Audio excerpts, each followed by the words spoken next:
The janitor who spoke 9 languages. Most people didn't notice the cleaning crew at Halberg International.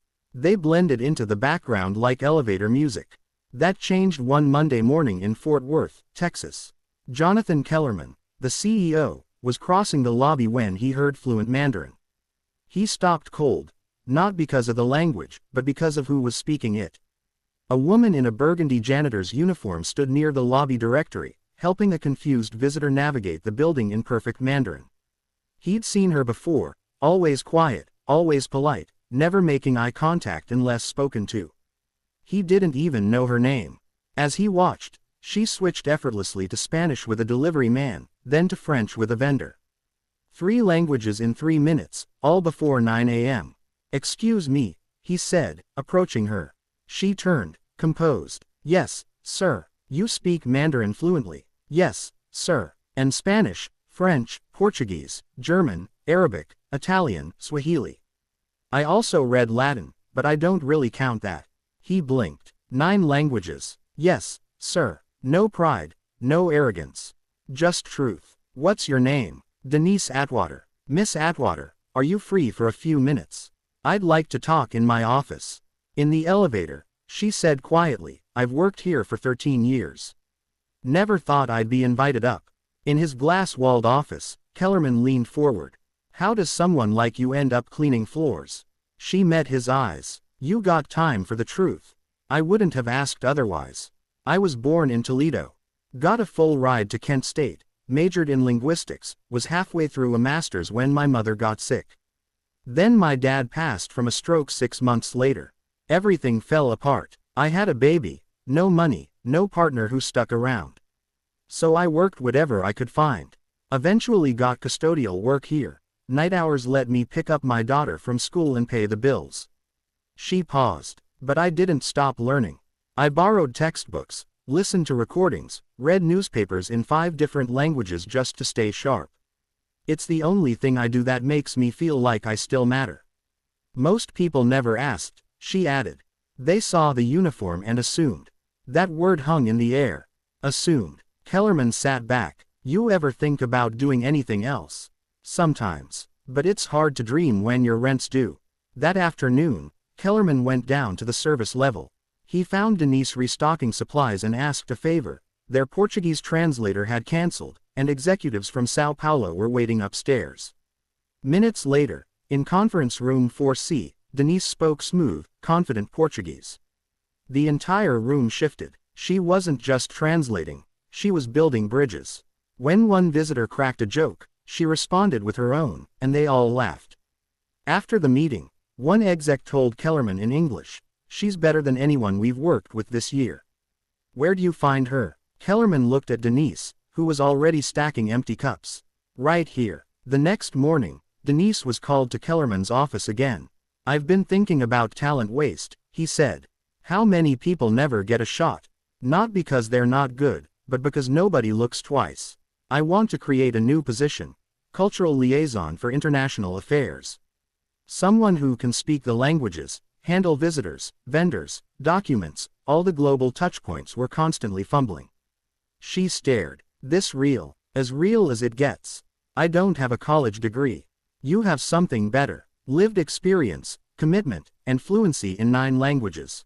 After a long pause, she asked, "What about my shift downstairs?"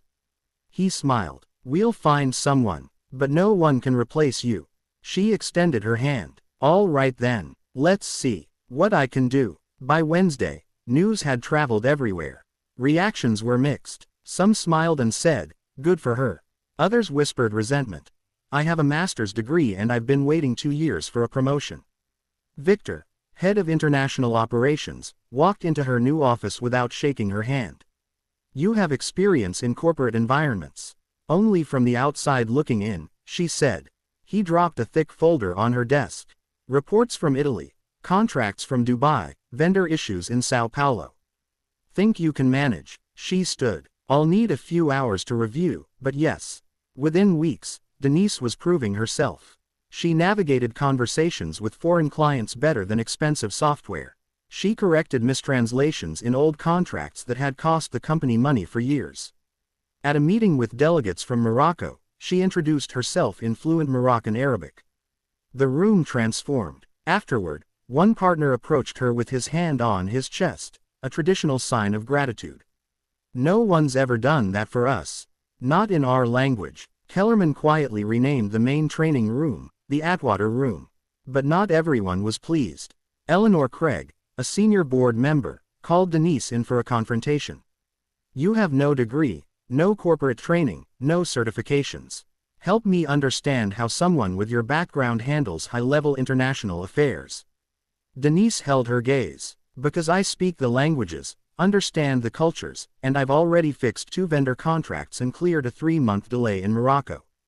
I also helped secure a verbal agreement with Brazilian partners that legal is finalizing next week." Eleanor pursed her lips. "You think this company should be run on instinct and charm?" Denise smiled slightly. "No, ma'am, I think it should be run on results." Months later, Denise launched Voices Inside, a program giving workers across departments access to language training, leadership mentoring, and visibility. It caught fire across the company. She was invited to speak at a leadership summit in Cincinnati.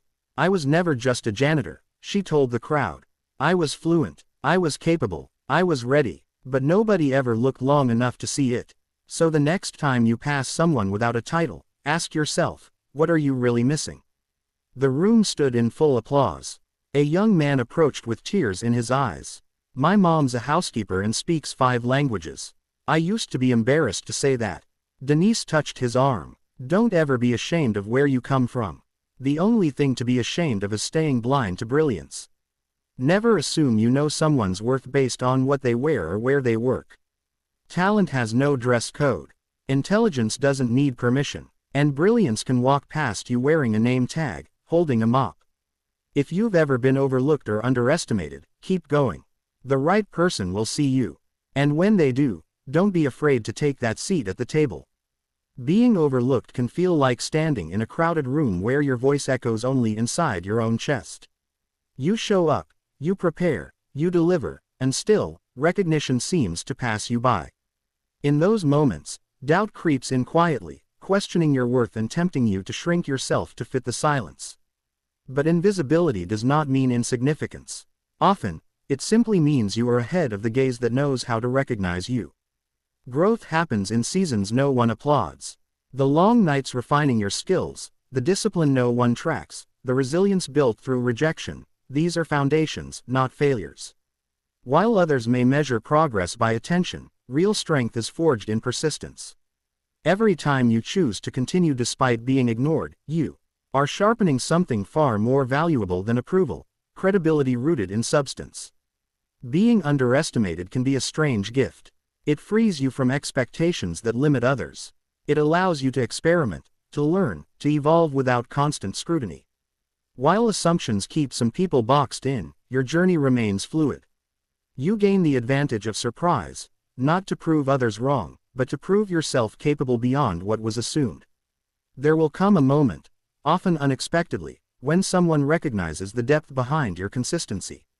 Not because you demanded to be seen, but because your work made it unavoidable. That recognition may arrive through opportunity, invitation, or responsibility that suddenly feels heavier than anything before it. When it does, it's natural to hesitate. Self-doubt may whisper that you don't belong there, that someone else is more qualified, louder, or more obvious. That voice is a remnant of old rooms that failed to notice you. It does not belong in the new one. Preparation is rarely visible, but it is always present when opportunity knocks. You have earned your place through endurance, through learning when no one was watching, through showing up even when applause was absent. Confidence is not arrogance, it is simply accepting reality as it is. And the reality is that you are ready. Remember, influence is not granted by permission, it is claimed through responsibility. Take up space with humility, but without apology. Speak with clarity shaped by experience. Lead with the quiet strength built during seasons of being unseen. The path that felt lonely was never wasted, it was shaping someone capable of carrying weight when the moment arrived. Your story was never about being noticed early. It was about being prepared when it truly mattered.